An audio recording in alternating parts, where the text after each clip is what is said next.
What if one of the most powerful ways to grow your salon has nothing to do with marketing?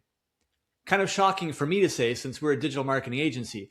But one of the biggest drivers of client retention, reviews, and referrals actually starts inside your team. We're about to share a simple leadership habit that can dramatically improve performance, culture, and client experience. Welcome to the Salon Scoop, the podcast that helps salon owners and salon professionals grow their business, boost their brand, and stay inspired. From salon marketing and social media to leadership and growth, we uncover the strategies and stories that move the industry forward. If you love learning, growing, and are serious about leveling up your salon business and brand, you've just found your new go-to podcast. Welcome back to another episode of the Salon Scoop, everyone. When salon owners think about growing their business, the conversation usually starts with marketing, right? I need new clients. So I got to work on my website, got to work on my Google reviews. I got to work on my SEO. I need to focus on my social media and all those ways to attract more clients into the business. And while those are absolutely all important parts of your business, don't get me wrong, here's something that often gets overlooked. Your team is actually one of the most powerful marketing assets that your salon has. Every consultation, every service, every retail recommendation, and every guest interaction shapes how clients experience your brand. And when your teams are feeling supported and confident and kind of aligned with your culture, those experiences for the clients become stronger and more consistent. Today, we're diving into one of the most effective leadership tools salon owners can use to support performance and growth, and that's having structured one-on-one meetings with your team. In this episode, we'll learn why consistent one-on-one conversations can dramatically improve team performance and morale, how these meetings influence key business drivers like rebooking, retail sales, and client retention. And we'll share a simple structure you can use to turn these meetings into a powerful growth system for your salon.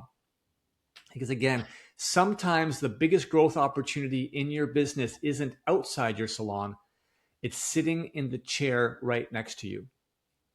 I'm excited to have Sarah Perrin back with me today. Sarah, as a salon owner who does regular one-on-one meetings with her team, you've experienced the good, the bad, and the ugly, I would imagine, and have lots of insights to share with our listeners. Is that fair to say? Oh yes, that it's funny that you say that 'cause that's one of my biggest points when it comes to one-on-one meetings is that's when all of this does come out because people are obviously a lot more comfortable in a one-on-one setting versus, maybe sometimes in a team meeting or, just during a regular day. So yeah, you see a little bit of everything but they're always productive in some way, shape, or form, right? So it's a win-win. Yeah, they are obviously extremely important for the growth of your business because it impacts so many things that you can have directly with your individual team members. So Sarah, let's just start big picture and really drive home why one-on-one meetings are important for salon growth. They're super important because as life gets busy, right? And especially in the salon, it can be absolutely chaotic. So depending on what type of salon you run, like we are mainly commission-based salon, and both my sister slash business partner and I are still service providers that work behind the chair. So when we're at the salon, there very rarely is an opportunity to actually have conversations with our team. If you're got somebody double processing and you're back to back and you maybe have 5 minutes to eat, like it doesn't really give you the opportunity to have these conversations with your team. Whereas in like a full team meeting setting, that can be really uncomfortable to bring up things and again talk about like personal professional development one-on-one, right? So I feel like these are super important, not only for professional growth for each team member.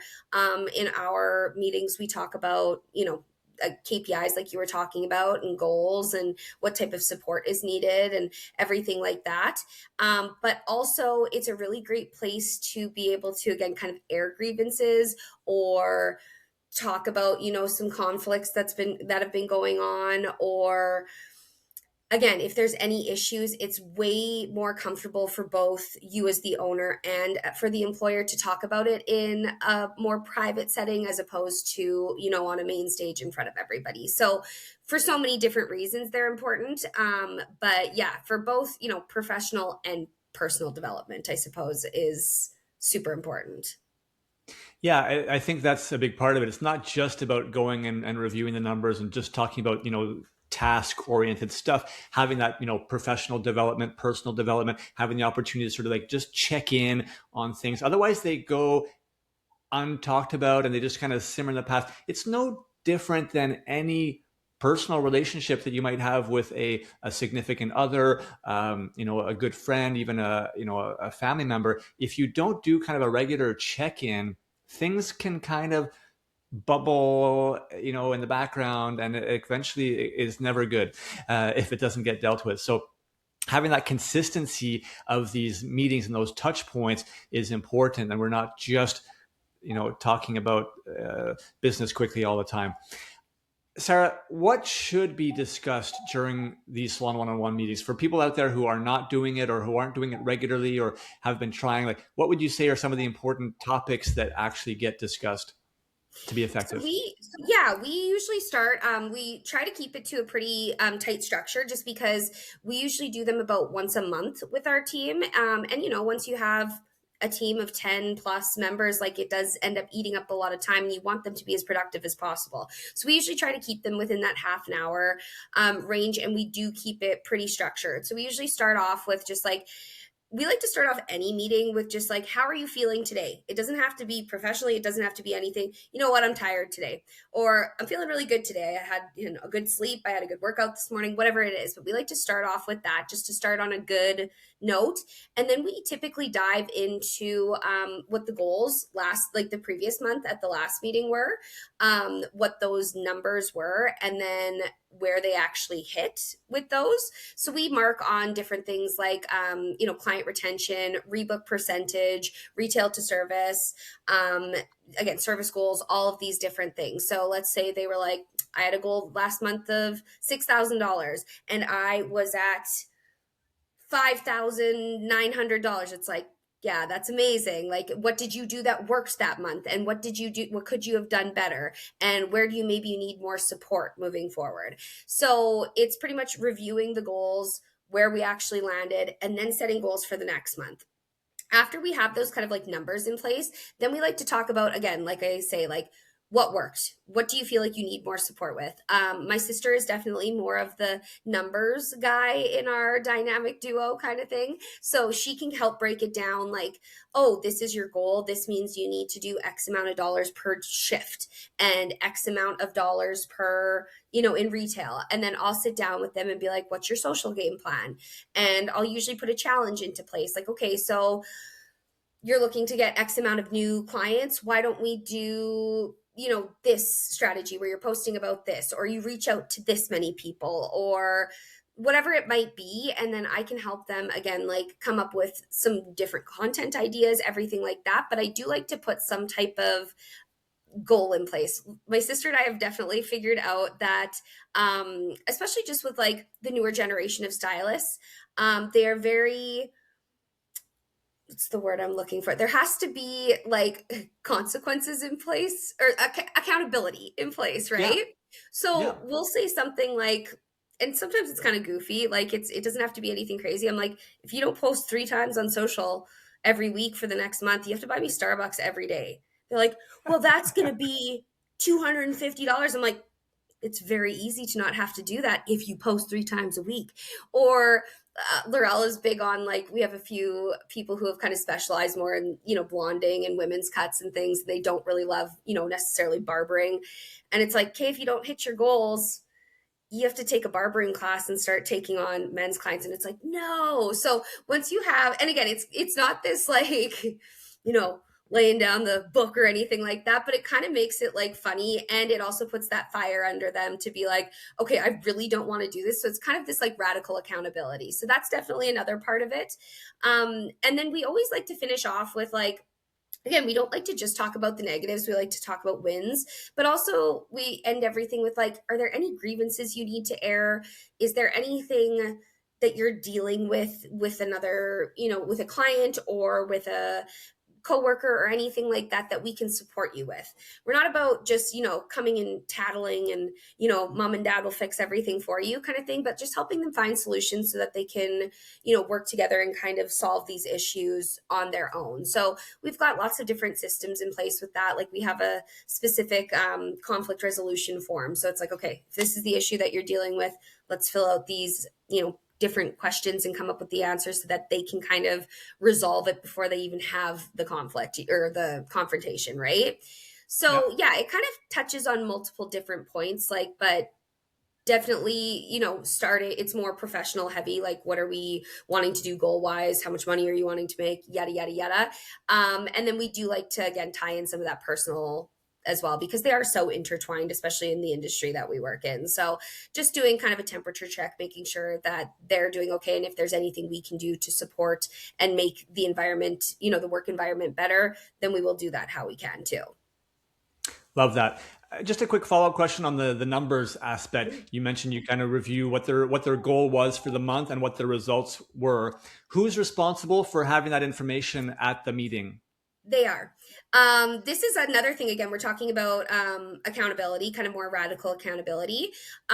We like, and we've talked about this in a prior episode where we have a system in place where it's kind of choose your own career adventure. But all of our stylists at our platinum level, it is more intense. There's more perks, there's more benefits and everything like that, but there is more responsibility. And again, at the end of the day, like, it is their career and they have to have some skin in the game. So we've had people that show up to their meeting without any of these things and we say, okay, meeting's canceled. Because at the end of the day, as owners, like, as much as they succeed, obviously we succeed, but we can't hold their hand and we can't, put kid gloves on for everything. It's their career. So we just find that having that, like, where they have to have four numbers, they have to look it up in the computer. It doesn't take any time, right? So it's like they have to have those numbers, they have to come.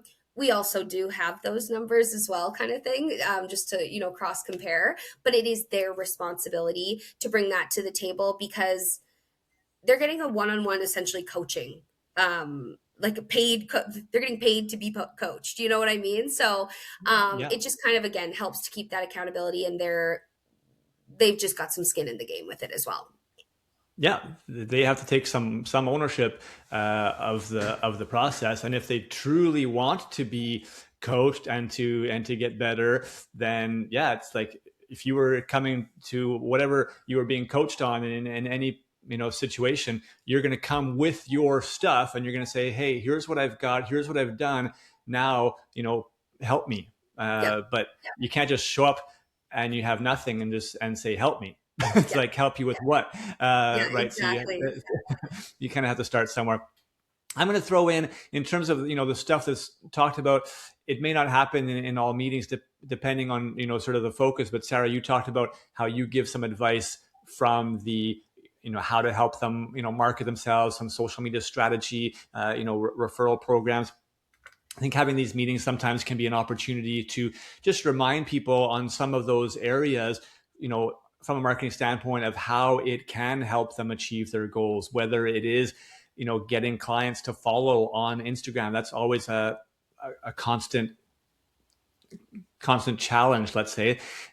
This is a way to sort of remind how that can be beneficial and helpful. If you have a loyalty program in your salon, are the staff mentioning it to the guests, because that can be helping, that can be an opportunity to incentivize the guest, maybe add on services by talking about how you can add a little extra, earn bonus points, and eventually be redeeming for free things. So talking about some of these things with the team and tying it to how it's going to help them achieve their objectives is probably a more effective way of doing it than just having a blanket statement saying, remember everybody, don't forget to talk about the loyalty program, or let's ask for some Google reviews this month. By tying it within their specific goals and how it's going to help them achieve their objectives, now it becomes a little bit more strategic, and you might get better results by these things, which are important for you as a business as a whole, to be getting those positive Google reviews and to be getting, clients to be following along on Instagram pages, not just of the individual service providers, but of the salon page as well. So I just wanted to throw that in at the same time. Sarah, maybe you can talk to us a little bit about kind of a roadmap for a salon owner who is looking to either put this in place, from scratch. They're not doing it today because you already have a system. You've been doing it for a while, but somebody who needs to kind of put in place a roadmap to have this happen, or they've dabbled, but they haven't been consistent. They do it, twice a year, and they want to get more into doing it consistently once a month. What would be a good roadmap kind of structure that you would advise them to do? Well, first off, this is something that I've found in like almost every area of my life.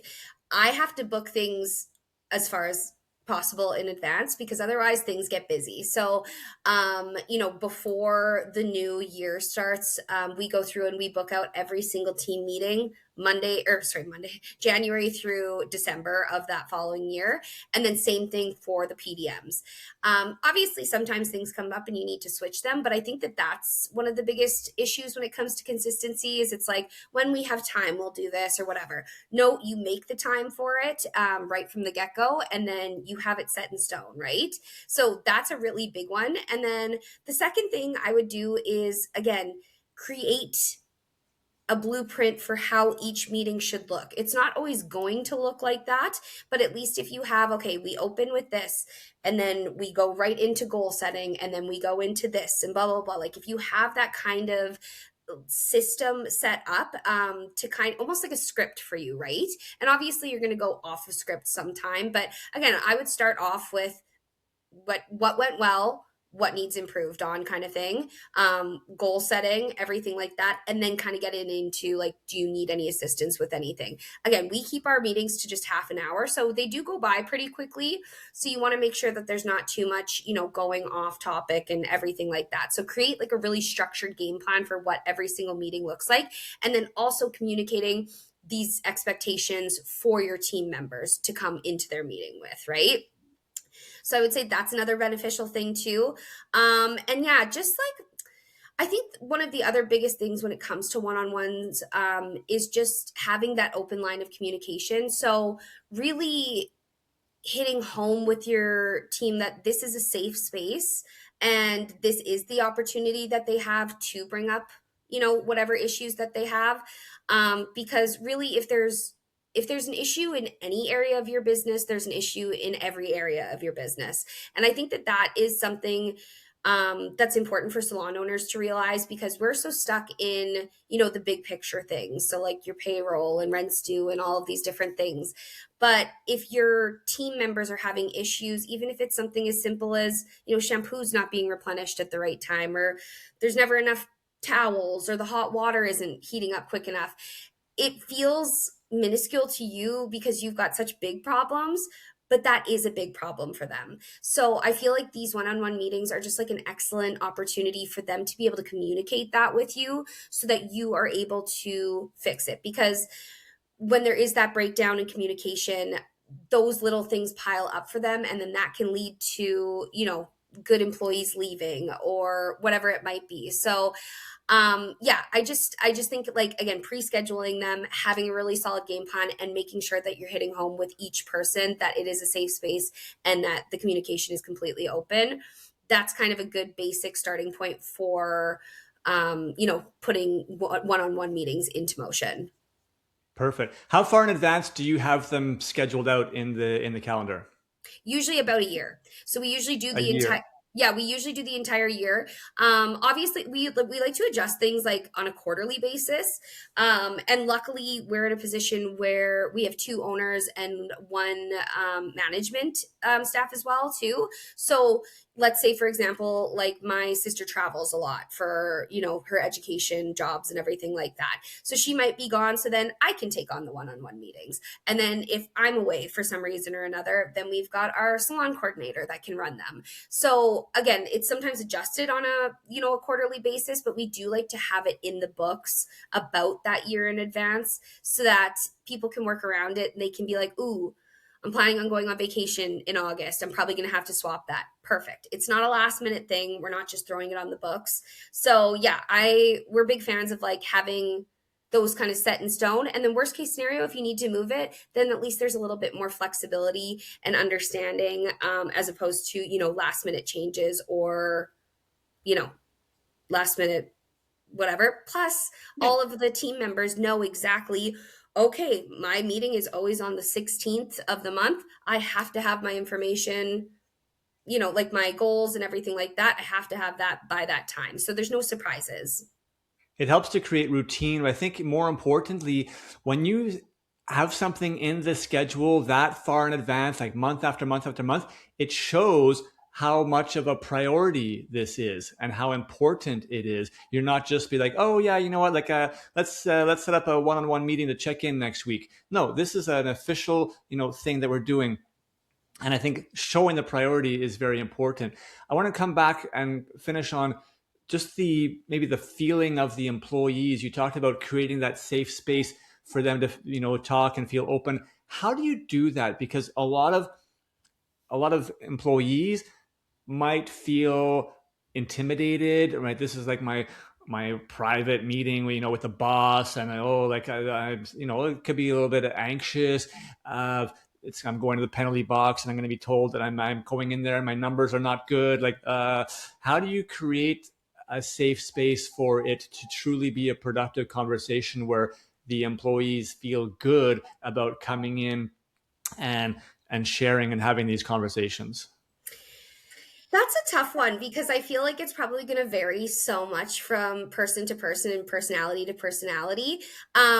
It's funny that you say that. I just like naturally am like a relatively empathetic person, and I feel like I always try to put myself in the position of the other person. So, for example, if we have, an 18-year-old fresh out of school that's coming in and sitting down, and I can tell they're shaking in their boots, and there's, my sister and I sitting there. So it's kind of a 2-on-1 situation. I will literally just start it off with, I know this is intimidating sitting down, but I'm like, we're cool here. This is open. Like, I just try to be as like kind and reassuring as possible. That being said, it's a very interesting dynamic between my sister business partner and I, because she's a little bit more of the, I don't want to say good cop, bad cop, but there is a little bit of that dynamic. She's a little bit more about laying down the law, and I'm a little bit too soft. So I'm like, I feel like if it was just one of us, it would be either too hard or too soft, if that makes sense. So I feel Yeah. like, but like me personally, I just try and again keep in mind that like I was 18 once going into an interview or a one-on-one meeting with my boss that was, twice my age, more than that with my experience. I just try and keep that in mind and just try and keep it like very light and airy. And again, like we don't just say like, what problems are you having? I'm like, has everything been going well? Like, is there anything that we can support you with? Like, I think your verbiage is really important as well, and just like your tone, as well. But again, there's kind of the three T's when you're having these types of conversations, and it's timing, tone, and turf. So you're in a private setting, you're in a room, which again can seem intimidating, but it's also not, again, in front of everybody. Your tone, if I'm coming across harsh and aggressive, I can expect probably harsh and aggressive tone back, which I don't respond super well to. So I think it's just a matter of really like checking in with yourself and again being firm when needed, but then also just again communicating with them that you're human too, kind of thing, and like you've been in these types of positions, and even if they're coming to you with criticisms or something that you don't want to hear as a boss, like everything is this learning opportunity. So I think it really just does come down to like again the type of relationship that you do build with your employees, and you do have to keep that professional. But yeah, I just from day one when they first start, I always like to just start it with like, not to sound like mean girls, but like I'm not like a regular mom. I'm a cool mom. Like I'm not like like you know what I mean. You can come to me. You can talk to me about things. I'm not going to judge you. All of these different things. So just kind of setting the tone for that it is open, and sometimes you do have to check yourself in it because sometimes people do bring up things that you do naturally get defensive of or whatever it might be. So again, so varies person to person, and I feel like I drug that on a lot, but that's how I would say I like to try and keep it, an open, respectful, and comfortable environment. Yeah, and I would say to add on that, what you said on the tone, if you want someone to be open and vulnerable with you, the best way to achieve that is for you to be open and vulnerable with them, right? It's the age old adage, if you want to be respected, then give respect. And once you've built your structure for these meetings, you know what you're covering. There might be topics that come up that you didn't realize that's like, oh wow, like this is a serious thing that needs to be addressed. Maybe it doesn't need to be addressed in this meeting, because you want to make sure that you associate this one-on-one meeting. It's your professional development meeting. It's not your performance review meeting where you're going to be evaluated and judged. And you want to make sure that gets removed. This is your monthly coaching session, right? And so it should be perceived as a positive. And you as the leader have to keep that in mind and say, this is the focus of this meeting, is I'm here to help you grow. I want to understand, what's going well, what you're struggling with, and we're going to talk through together how we can help you achieve your objectives. All my attention and focus is to help you achieve your objectives. That's what this is about. And then other things, like maybe they bring up, a grievance or something, like you said, that's more at the end. Or maybe there's things that you feel like you need to address with them because you've been seeing a behavioral thing that probably should not be in this one-on-one professional development meeting, and you do that in a separate manner. That way you can kind of keep the lines clear that this professional development meeting is a safe space where you're really just working on growth strategies together, and you're there to support and coach and mentor and guide the individual. Do you agree with that, Sarah? Absolutely.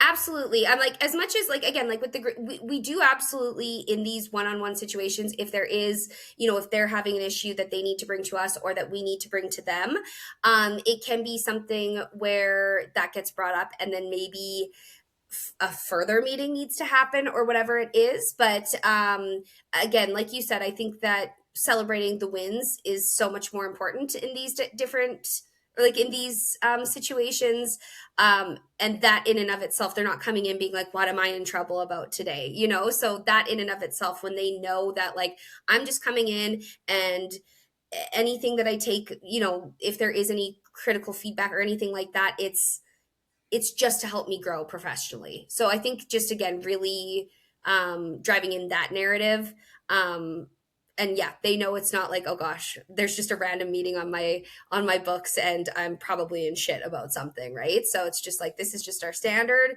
monthly meeting where we're going to talk about growth and how we can help you achieve your goals. Yeah, amazing. Thanks so much for sharing all that with us today, Sarah. I think what today's conversation really reminds us of is that great salons aren't just built on great hair, they're actually built on great leadership. And focusing on growing your people, right? And your people will grow the sales. Because when your teams feel supported, when they feel heard, they're aligned, everything improves, right? Consultations get stronger, client experiences become more consistent, and guests are far more likely to return, right? And refer other people. It all snowballs positively together. The simple habit of having these regular one-on-one conversations can be one of the most powerful ways to make all that happen. If you enjoyed today's episode, please leave us a positive rating or review. It helps the show get noticed by more industry professionals. We all have a part to play to help our beauty industry thrive. Remember, when salon leaders grow, their teams grow, and the businesses grow with them. It all starts with you. And that's the scoop for today.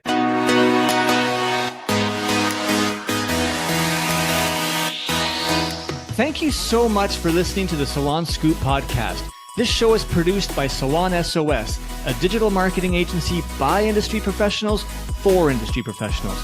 If you want simple and affordable solutions for any of your salon marketing needs, such as websites, client loyalty, Google search rankings, social media, or more, come visit us at salonsos.ca or on Instagram at salon.s.o.s.